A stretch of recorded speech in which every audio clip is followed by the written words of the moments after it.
Welcome, in front of me I have LG NanoCell TV, and today I'll show you how you can switch from your TV speaker to the external or for the wireless earphones. So you have to simply tap on the settings icon on your remote control. Next you have to go for the all settings.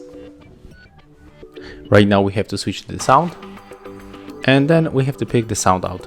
So tap on it, and as you can see here we can choose our internal TV speaker. We can of course pick the mobile device when we are activate Bluetooth. We can pick wired headphones,